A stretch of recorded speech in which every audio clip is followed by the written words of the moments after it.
హరే కృష్ణ భక్తులందరికీ స్వాగతం. ఇవాళ భగవద్గీత క్లాస్కి ప్రార్థనతో మొదలు పెడదాము. అందరూ కూడా నాతో పాటు ప్రార్థించండి దయచేసి. ఇంకా వీడియో ఆన్ చేసి క్లాస్ వినండి ప్లీజ్. ఓం నమో భగవతే వాసుదేవాయ. ఓం నమో భగవతే వాసుదేవాయ. ఓం నమో భగవతే వాసుదేవాయ. ఓం అజ్ఞానతిమిరాంధస్య జ్ఞానాంజనశలాకయా చక్షురున్మిళితం येन తస్మై శ్రీగురవే నమః. నమో విష్ణుపాదాయ కృష్ణప్రేష్ఠాయ భూతలే శ్రీమతే భక్తివేదాంత స్వామిన్నితి నామినే. నమస్తే సారస్వతే దేవే గౌరవాణీ ప్రచారిణే నిర్విశేషశూన్యవాदी पाश्चात्यदेशतारिणे. जय श्री कृष्ण चैतन्य प्रभु नित्यानंद श्री अद्वैत गदाधर श्रीवासादि गौरभक्तवृंद. हरे कृष्ण कृष्ण कृष्ण हरे हरे हरे राम राम राम हरे हरे.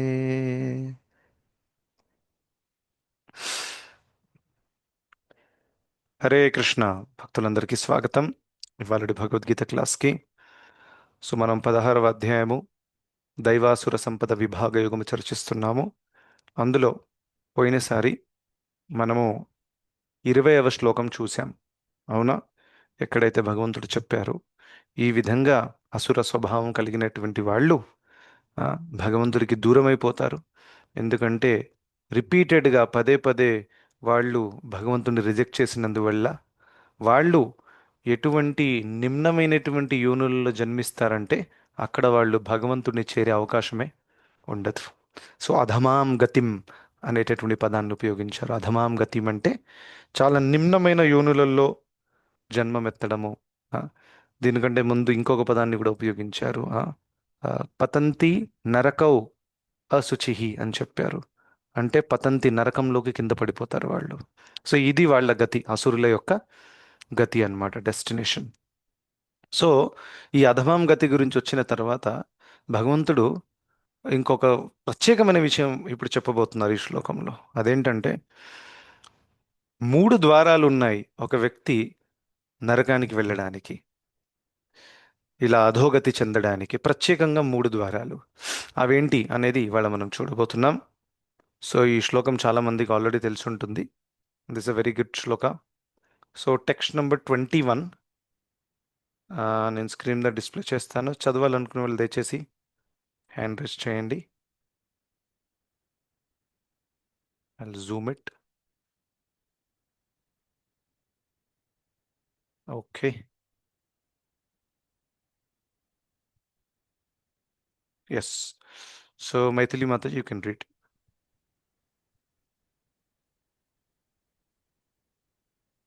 హరే కృష్ణ ప్రభుజీ దండ ప్రణాం. హరే కృష్ణ దండవత్. 16వ అధ్యాయం 21వ శ్లోకం. త్రివిధం నరకస్యేదం ద్వారం నాశనమాత్మనః కామః క్రోధస్తథా లోభ తస్మాదేతత్రయం త్యజేత్. అనువాదము: కామము, క్రోధము, లోభము అనేవి ఈ నరకానికి దారి తీసే 3 ద్వారాలు. అవి ఆత్మకు నాశనము కలిగిస్తాయి కనుక ప్రతి బుద్ధిమంతుడు వాటిని తప్పక విడిచిపెట్టాలి. హరే కృష్ణ ప్రభుజీ Yes, దండ. 20 second కూడా చదవండి. Yes So 1 minute. Suresh Babu Prabhu, you raised your hand. You want to read 22nd? Yes, Prabhu. Yeah, I go can. ahead. Read 22nd. Yeah. ఎత్తైర్విముక్తః కౌంతేయ తమోద్వార్తేస్తి భిన్నరః అచరాత్నాత్మ అచరాత్ అచర అచరాత్యాత్మన త్రేయస్త తో యాతి పరాం గతి. ఓ కౌంతేయ, ఈ మూడు నరక ద్వారాల నుండి తప్పించుకున్న వ్యక్తి ఆత్మానుభూతికి అనుకూలమైన కార్యాలను చేస్తూ ఆ విధంగా క్రమంగా పరమగతిని పొందుతాడు. హరే కృష్ణ ప్రభు. హరే కొంచెం కృష్ణ. ఇంకా జూమ్ చేస్తే is maybe better for me at least. Oh, yeah, I could have done it. No Yeah, worries. right. Thank you very much. If any mistake, sorry for that. No problem, no problem. Yeah, thank you. Okay, so 21వ శ్లోకము ప్రత్యేకంగా ఇది famous శ్లోకం. ఎక్కడైతే 3 ద్వారాల గురించి మాట్లాడారు, దేనికి? నరకానికి వెళ్ళడానికి. ఆ, కామము, క్రోధము, లోభము, ప్రత్యేకంగా 3. మనకు తెలుసు 6 అనర్థాలు ఉంటాయి: కామము, క్రోధము, లోభము, మోహము, మదము, మాత్సర్యము. కానీ ఈ 3 చాలా చాలా మూలమైనటువంటివి. ఆ, ఇప్పుడు మీరు చూస్తే ఒక వ్యక్తి అసురుడు అని చెప్పబడడానికి వెనకాల ఉన్నటువంటి లక్షణాలు ఏవైతే ఉన్నాయో ఇవి 3 ప్రత్యేకంగా. అంటే అసురులలో కామము, క్రోధము మరియు లోభము చాలా చాలా ప్రబలంగా ఉంటుంది. ఇంకా ప్రబలంగా ఉండడమే కాదు, వాళ్ళు ఈ మూడింటిచే ప్రభావపడి ఏ హద్దైనా దాటేసి ఏదైనా చేయడానికి ఒక వ్యక్తి రెడీగా ఉంటాడు. That is the meaning of అసుర. అదే సుర అంటే దైవతలు, దైవీ స్వభావం కలిగిన వాళ్ళు, వాళ్ళలో ఈ 3 లక్షణాలు ఉద్భవిస్తున్నప్పటికీ దాన్ని ఓర్చుకొని దాన్ని అధిగమించే కెపాసిటీ వాళ్ళ దగ్గర ఉంటుంది. రైట్. సో అది ముఖ్యమైనటువంటి తేడా అన్నమాట. సో ఇక్కడ ఒక్కొక్క దాన్ని మనం కేర్ఫుల్గా చూద్దాం. సో మొట్టమొదటిగా కామము. సో కామంని జనరల్ మీనింగ్ ఏంటి? తీవ్రమైన కోరిక. That is the general meaning we see. And కొన్ని స్పెసిఫిక్ కేసెస్లో యూజ్ చేయబడుతుంది. కామము అని అంటే స్త్రీ పురుషుల మధ్య ఉండేటటువంటి ఆకర్షణ, అలా కూడా యూజ్ చేస్తారు. అది కూడా యాక్చువల్గా తీవ్రమైన భౌతిక కోరిక, ఇంద్రియతృప్తి చేయాలనేటటువంటి కోరిక. ఆ ఇంద్రియతృప్తి ప్రత్యేకంగా జననేంద్రియముల ద్వారా వస్తుంది. వేరే భౌతిక కోరికలు వేరే ఇంద్రియములకు తృప్తి కలిగిస్తాయి. లైట్ ఒక వ్యక్తికి మాంసాహారం తిని తన నాలుకకి టేస్ట్ రావాలంటే అది తను నాలుక అనేటటువంటి ఇంద్రియాన్ని తను సంతృప్తిపరచడానికి ప్రయత్నిస్తున్నారు. రైట్. సో ఆ విధంగా అనేక రకాలుగా ఒక జీవుడు భౌతిక చైతన్యంలో ఉన్నప్పుడు తన ఇంద్రియములకు తృప్తి కలిగించడానికి ప్రయత్నిస్తాడు. ఇంకా ఆ ఉద్దేశం ఏంటి? దీని ద్వారా నేను హ్యాపీ అయిపోతాను అని. కానీ ఎంత ప్రయత్నించినా కానీ ఆ టెంపరీ హ్యాపీనెస్ దక్కుతుంది, కానీ తను ఊహించినటువంటి అసలైన ఆనందము దక్కదు. అందుకనే శృతి సుఖ అనేటటువంటి పదాన్ని ఉపయోగిస్తారు మనకు భాగవతంలో. ఎక్కడైతే చెప్పబడుతుంది ఈ భౌతిక జగత్తులో సుఖము కేవలం వినడానికి మాత్రమే ఉంటుంది, అది నిజంగా యాక్చువల్గా ఉండదు. సో అదేవిధంగా ఒక వ్యక్తి ఎన్నో ప్లాన్లు వేస్తాడు, ఇది చేస్తే హ్యాపీ అయిపోతాను, అది తీర్చుకుంటే హ్యాపీ అయిపోతాను. ఎన్ని కామవాంఛలు తీర్చుకున్నా కానీ ఏంటది? కృష్ణుడు చెప్పారు భగవద్గీతలో, ఇంద్రియాణి మనోబుద్ధిరస్యాధిష్టానముచ్యతే ఏతైర్ విమోహత్యేష. అయితే ఈ కామము అనేటటువంటి శత్రువు. ప్రత్యేకంగా అక్కడ ఏ కామం గురించి మాట్లాడారు కృష్ణుడు? స్త్రీ పురుషుల మధ్య ఉండేటటువంటి ఆకర్షణ. ఆ కామం అనేటువంటి శత్రువు ఇంద్రియము, మనసులు మరియు బుద్ధి మూడింటిలో నివసిస్తాడు. సో కామం అనే వైరస్ మన సిస్టంలో ఆల్రెడీ ఎంటర్ అయింది. ఇంకా 3 లేయర్స్లో ఉంది. అది ఇంద్రియములలో కూడా ఉంది, మైండ్లో కూడా ఉంది, బుద్ధిలో కూడా ఉంది. సో అటువంటి దాన్ని ఎంత తీర్చడానికి ప్రయత్నించినా కానీ దుష్పురేణ అనలేనచ అని కృష్ణుడు అంటారు. ఏ విధంగా అగ్నిని మీరు ఎంత ఆర్పడానికి ప్రయత్నించినా కానీ ఘీ వేసి అది ఇంకా పెరుగుతుంది, కానీ ఎలా భగ్గుమని అది మండుతూ ఉంది కానీ అది తగ్గదు. అదేవిధంగా ఇది కూడా ప్రజ్వలిస్తుంటుంది. ఎంత మనం దీన్ని తీర్చుతామో అంత ఇది ప్రజ్వలిస్తుంది. ఎందుకు? టెక్నికల్ రీజన్ ఏంటి? టెక్నికల్ రీజన్ ఏంటంటే అసలు మన అసలైన స్వభావము మనం ఆత్మలము, మనం శరీరం కానే కాదు. శరీరం కవరింగ్. సో కవరింగ్కి మీరు ఎన్ని డెకరేషన్ చేసినా, ఎన్ని ఫెసిలిటీస్ ఇచ్చినా లోపల ఉండే వ్యక్తికి ఆనందము రాదు. సో ప్రభుపాదుల వారు సింప్లిస్టిక్గా ఏమి ఉదాహరణ ఇస్తారు ఇక్కడ? ఒక పంజరం అంటారా? What do call net? పంజరంలో ఒక పిట్టని పెట్టారనుకోండి. పంజరంలో పిట్టని పెట్టి మీరు రోజు పంజరానికి మంచిగా క్లీనింగ్ చేస్తున్నారు, కలర్ వేస్తున్నారు, అంతా చక్కగా చూసుకుంటున్నారు. లోపల ఉండే పిట్టకి మాత్రం అన్నం పెట్టట్లేదు మీరు. సో అప్పుడు ఆ పిట్ట చచ్చిపోతుంది. అటువంటి వ్యక్తిని మూర్ఖుడు అని అంటారు. ఎందుకంటే యాక్చువల్గా మెయిన్ సేవ ఏంటి? పిట్ట. ఆ పంజరం తెచ్చింది కూడా పిట్ట కోసం, అవునా కదా? ఫెసిలిటేట్ చేయడానికి.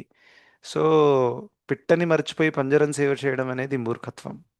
అది జస్ట్ బికాజ్ మీరు పంజరం సేవ చేస్తున్నారు కాబట్టి పిట్టకి సేవ అందదు, ఎందుకంటే రెండు వేరు కాబట్టి.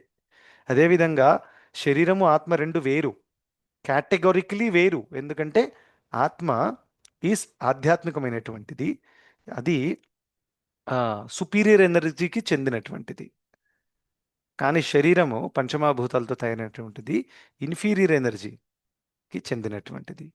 రైట్? పరాప్రకృతి అపరాప్రకృతి అని అంటాం కదా మనము. ఆ తేడా ఉంది, కేటగిరికల్ డిఫరెన్స్, రెండు different category. It is like oil and water, you cannot mix it. ఇప్పుడు ఏదో కలిసి ఉంది ఒక చోట, బట్ యాక్చువల్లీ కేటగిరికల్ డిఫరెన్స్ ఉంది. అందుకనే ఎంత శరీరానికి మీరు పెయింటింగ్ వేసినా, ఎంత ఆనందం కలిగించినా కానీ ఆత్మకి ఆనందము రాదు. సో అందుకనే ఈ కామాన్ని యాక్చువల్గా భౌతిక స్థాయి నుండి ఆధ్యాత్మిక స్థాయికి తీసుకెళ్ళాలి. That is the solution. So ఒక వ్యక్తి తన కామాన్ని తీర్చడానికి ఎంత మెటీరియల్ ఫెసిలిటీస్ చేసినా కానీ తీరదు. ఇంకా తీరక తీరక ఒకవేళ ఆ వ్యక్తి శాస్త్రానికి విరుద్ధంగా చేశాడు అనుకోండి, అప్పుడు ఆ వ్యక్తి ఆ కామం తీర్చే ప్రాసెస్లో నరకానికి వెళ్తాడు. ఫర్ ఎగ్జాంపుల్, పరస్త్రీ సాంగత్యం చేయడం మహాపాపం. సో కానీ ఈ వ్యక్తికి చాలా కామవాంఛ వచ్చేసి తను ఒక పరస్త్రీతో ఆ, బలవంతం చేసి ఏదైనా తప్పు చేశాడు అనుకోండి.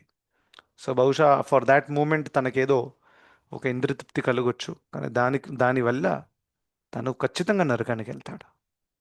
ఈ గవర్నమెంట్ పట్టుకోకపోయినా యూనివర్సల్ గవర్నమెంట్ పట్టుకుంటుంది. రైట్?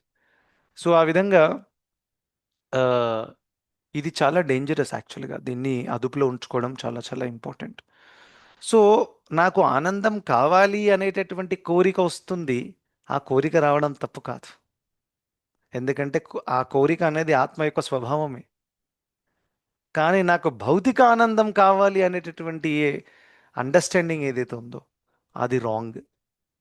సో అందుకని ఏం చేయాలి? మనము ఆధ్యాత్మిక స్థాయిలో ఆనందాన్ని వెతకాలి. సో మనం రీవైరింగ్ చేయాలి, ఇక్కడి నుంచి వైర్ కనెక్షన్ తీసేసి ఆధ్యాత్మికంలో ప్లగిన్ చేయాలి.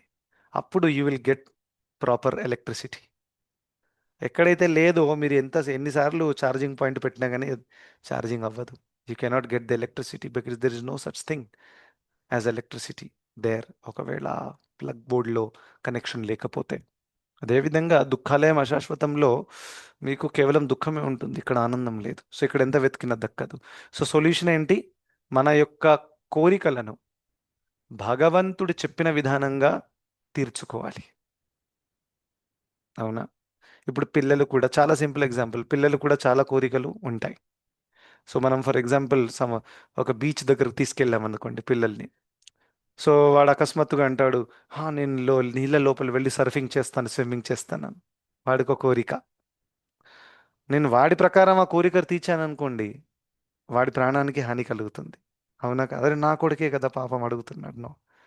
అయితే ఆ కోరిక ఎవరి ప్రకారం తీర్చాలి? నా కోరిక, నా లెక్క ప్రకారం అది తీరిస్తేనే వాడికి మేలు చేస్తుంది. అవునా కదా? ఎందుకంటే నాకు తెలుసు అతనికి మంచి ఏంటనేది, చెడు ఏంటనేది. సో తనకి నీళ్ళ లోపల వెళ్ళాలని కోరిక ఉంది, కానీ నేనేం చేస్తాను, దాన్ని వేరే రకంగా తీరుస్తాను.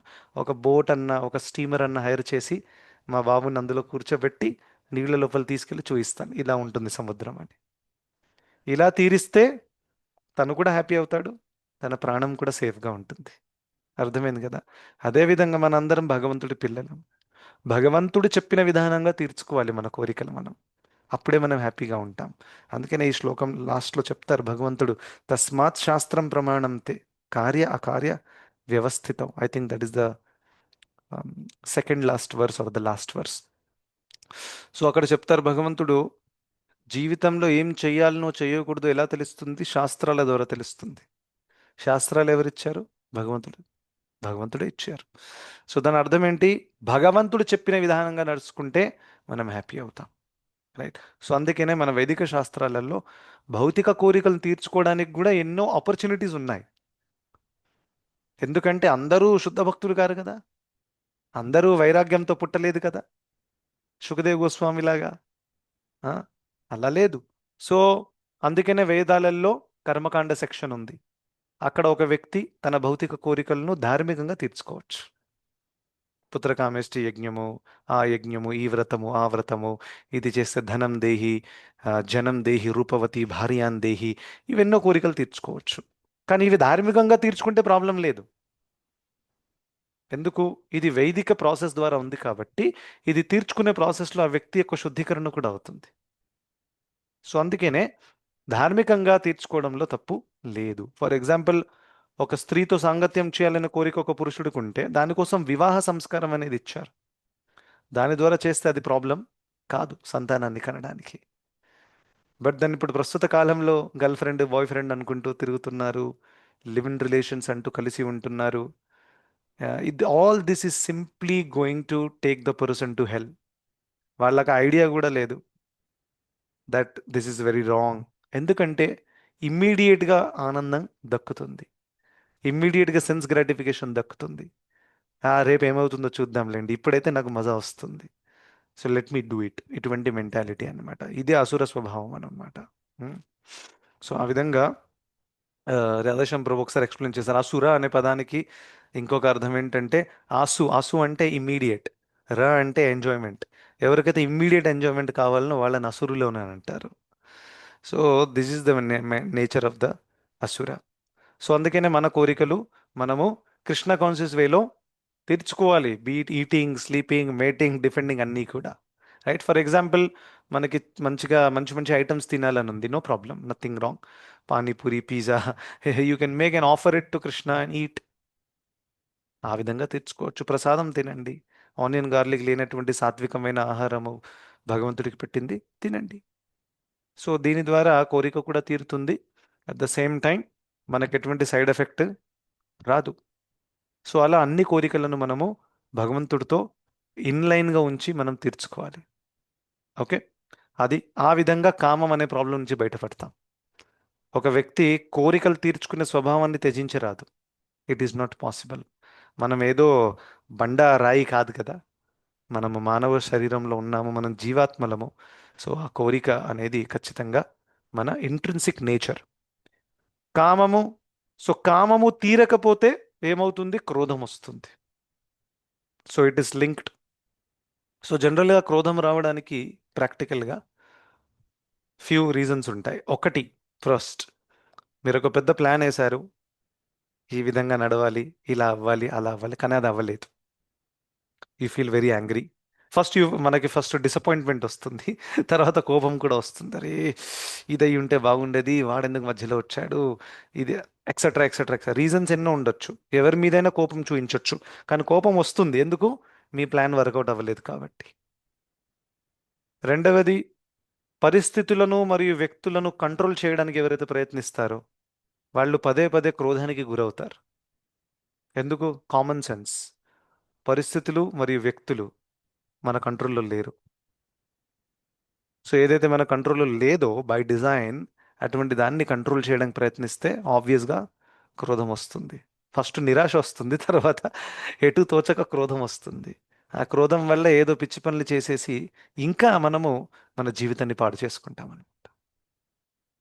సో అందుకనే మనము అనవసరంగా పరిస్థితులను, వ్యక్తులను కంట్రోల్ చేయడానికి ప్రయత్నించకూడదు. ఒక వ్యక్తి వేరే వ్యక్తిని కంట్రోల్ చేయడానికి ప్రయత్నిస్తున్నాను, నువ్వు ఇలాగే ఉండాలి, ఇలాగే చేయాలి, ఎక్సెట్రా ఎక్సెట్రా చాలా చేశారనుకోండి, ఆ డిజైర్ ఎప్పుడు ఫుల్ఫిల్ అవ్వదు. ఎందుకంటే అందరు వేరువేరుగా ఉన్నారు, అందరిలో దోషాలు ఉన్నాయి, అందరి సైకోఫిజికల్ నేచర్ కూడా వేరువేరుగా ఉంది. So you can't expect every one to be same, right? So అందుకనే మెచ్యూరిటీ ఏంటంటే అడ్జస్ట్ అయ్యి ముందుకు నడవడం. ఈ విధంగా ఇంకోటి మూడోది ఏంటంటే పర్ఫెక్షనిస్ట్ అవ్వడానికి ప్రయత్నిస్తారు జీవితంలో.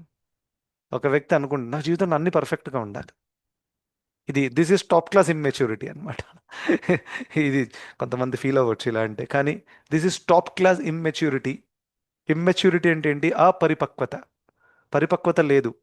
పరిపక్వత లేనివాడే అనుకుంటాడు నా భౌతిక జీవితంలో అన్నీ పర్ఫెక్ట్గా ఉండాలి, భార్య పర్ఫెక్ట్గా ఉండాలి, పిల్లలు పర్ఫెక్ట్గా ఉండాలి, జాబ్ పర్ఫెక్ట్గా ఉండాలి, హెల్త్ పర్ఫెక్ట్గా ఉండాలి. వాస్తవం ఏంటంటే ఇక్కడ ఏది కూడా పర్ఫెక్ట్గా ఉండదు. ఎందుకంటే మనం పర్ఫెక్ట్ జగత్తులోనే లేను, మనం ఉన్నదే ఇంపర్ఫెక్ట్ జగత్తులో. ఇంపర్ఫెక్ట్ జగత్తులో అంతా కూడా ఇంపర్ఫెక్టే ఉంటుంది. సో పర్ఫెక్షన్ ఇక్కడ వెతకకూడదు. ఈ మెచ్యూరిటీ వస్తే చాలా వరకు ఒక వ్యక్తికి వైరాగ్యం ఆటోమేటిక్గా వచ్చేస్తుంది. One will be detached. And you will no more try to control others. Right? ఇలా ఉంటే ఏమవుతుంది తెలుసా? క్రోధం నుంచి ఫ్రీ అవ్వచ్చు.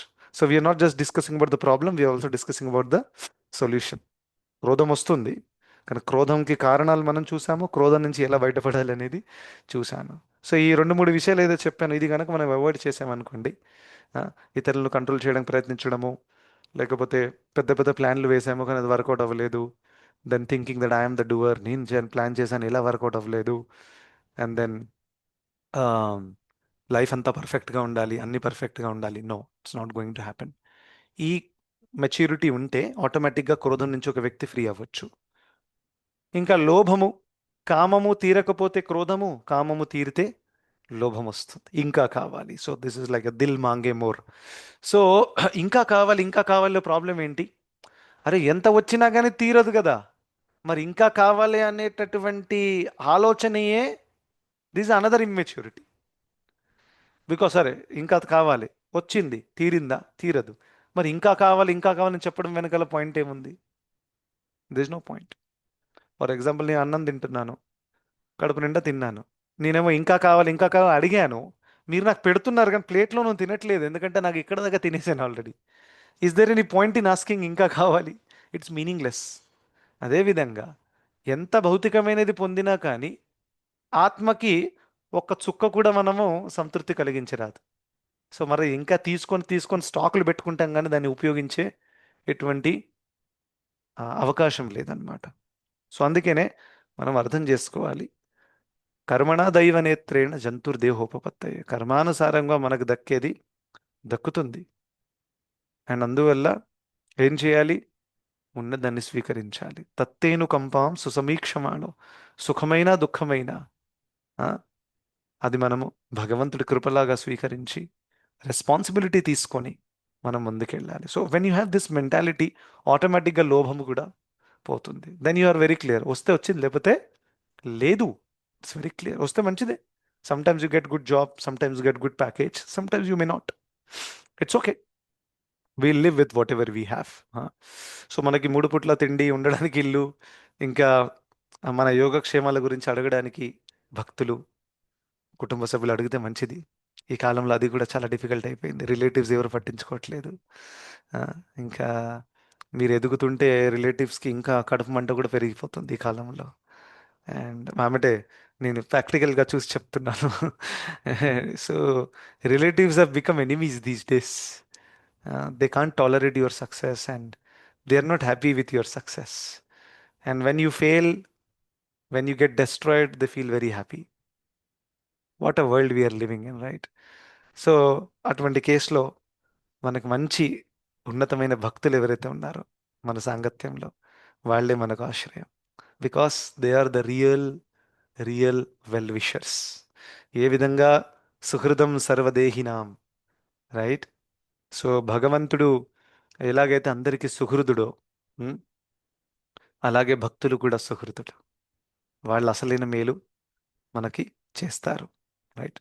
సో అలా సాధువుల యొక్క లక్షణాలు, వాట్ ఈస్ దాట్? తితిక్షవ కారుణికా సుహృద సర్వదేహిన, అజాత శత్రవ శాంతా సాధవ సాధుభూషణా. సో అలా. సో అందుకనే we should always have wonderful connection with the devotees around us. అది అందరితో అవ్వదు. You cannot be close to everyone, but ఎవరితోనే అవుతుందో that becomes your basis for venting out your feelings and taking guidance, discussing and so many other things. ఈ community ఎందుకు ప్రభుపాదుల వారు create చేశారు? ఎందుకు? సో ఒక ఆఫ్ కోర్స్ సంఘే శక్తి కలియుగే, అట్ ద సేమ్ టైం మనము ఒక స్పిరిచువల్ గైడెన్స్, ఒక ఇమోషనల్ సపోర్ట్ కూడా మనకి దక్కుతుంది, రైట్? అల్టిమేట్గా మనం ఇమోషనల్ మెచ్యూరిటీ చాలా రావాలి. దేని ద్వారా అయితే you don't depend on any such support. Ideally ఏకః ప్రసూయతే జంతు ఏక ఏవ ప్రలీయతే, ఆఖరికి మనం ఒంటరిగానే ఉన్నాం. At the same time devotional support is more reliable and we need support. Yes or no? మనం సుఖదేవ్ గోస్వామి లెవెల్లో తెలియం కదా. He doesn't care about anyone. He keeps going into the forest at the age of 16. It's not like that. So మనం సాధకులము, ఒకరినొకరు help చేసుకుంటూ మనము ముందుకి వెళ్ళొచ్చు. So it goes in both ways. When some devotee approaches you, ఎవరైనా devotee మిమ్మల్ని approach చేసి మీ టైం కోరుకుంటున్నారంటే మీరు ఫుల్ బెస్ట్ ప్రయత్నించాలి వారికి టైం ఇవ్వడానికి. Correct. They may need you. So give some time to them, right? So అదేవిధంగా if you need somebody's time, వెళ్ళి అడగొచ్చు. దాంట్లో ఏదో 10 సార్లు ఆలోచించాల్సిన అవసరం లేదు. సో ఈ విధంగా let us be genuine, let us be realistic, right? So అలా ఉంటే ఏమవుతుంది, కామము, క్రోధము, లోభం అన్నీ కూడా మనము ఈజీగా అధిగమించుకోవచ్చు.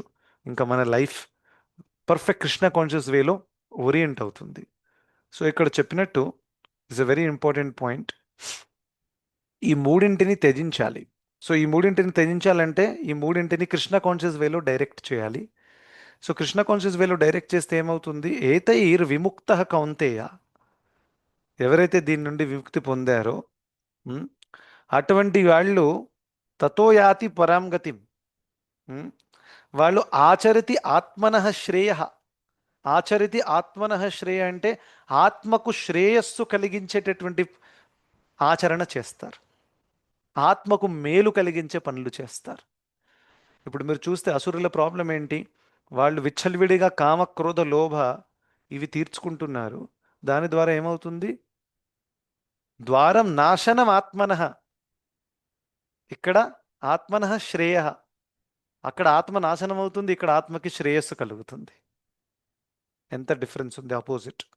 సో అందుకనే మన ఆత్మకి అసలైన శ్రేయస్సు కావాలి, బెనిఫిట్ కావాలి అని అంటే, అసలైన ఉన్నతమైన లాభం దక్కాలి అని అంటే ఈ కామము, క్రోధము, లోభాన్ని మనము త్యజించాలి. ఇంకా దాన్ని త్యజించే ఫార్ములా ఏంటి, దాన్ని మనం కృష్ణ కాన్షియస్ వేలో మనము ఎంగేజ్ చెయ్యాలి.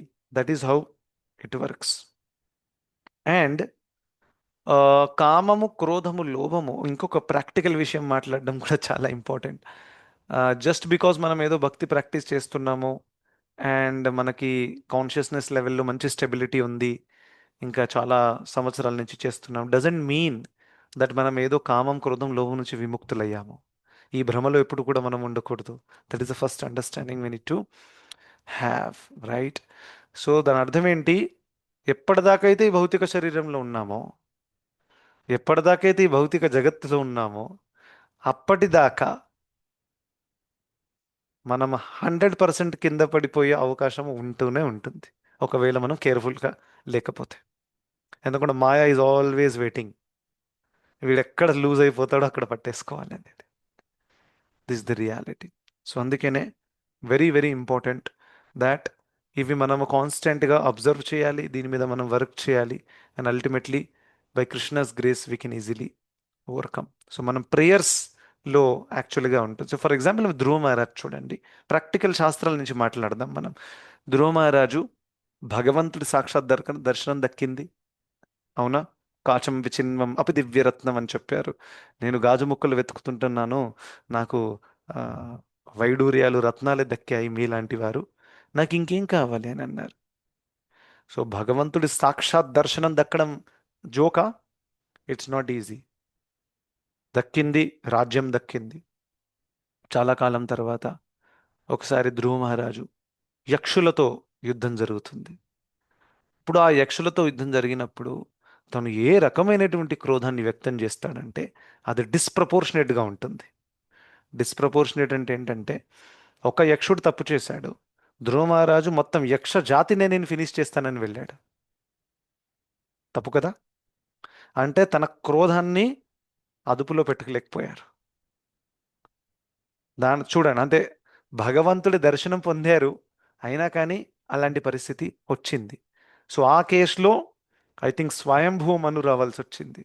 స్వయంభూ మను వచ్చి, ధ్రువ ఇది కరెక్ట్ కాదు, ఒక యక్షుడు తప్పు చేశారు కాబట్టి యక్షదాసిని జాతినే చంపాలని అనుకుంటున్నావు, దిస్ ఇస్ నాట్ రైట్, నీ క్రోధాన్ని నువ్వు కంట్రోల్ చేయాలి అని చెప్తే అప్పుడు తను ఆయన మాట విని తన డెసిజన్ మార్చుకున్నాడు.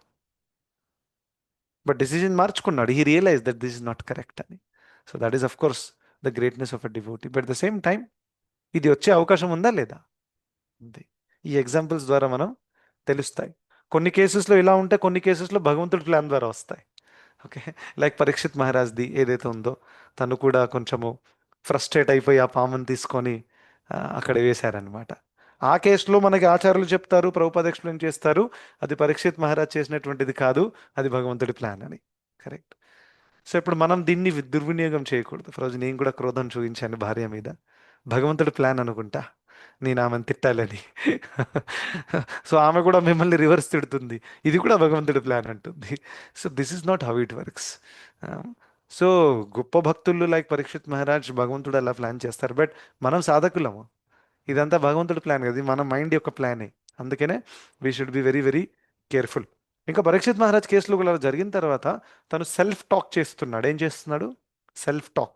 సెల్ఫ్ టాక్ ఎంతమంది ఇక్కడ అలవాటు ఉంది? ఐ డోంట్ నో, నాకు చాలా ఉంది. సో నేను నాతోనే మాట్లాడుకుంటాను చాలాసార్లు ఒంటరిగా కూర్చొని. సెల్ఫ్ అనాలిసిస్, ఆత్మ పరిశీలన చేయడము, లేకపోతే శాస్త్రంలో ఏదైనా నాకు పాయింట్ నచ్చితే నాకు నేను చెప్పుకుంటాను.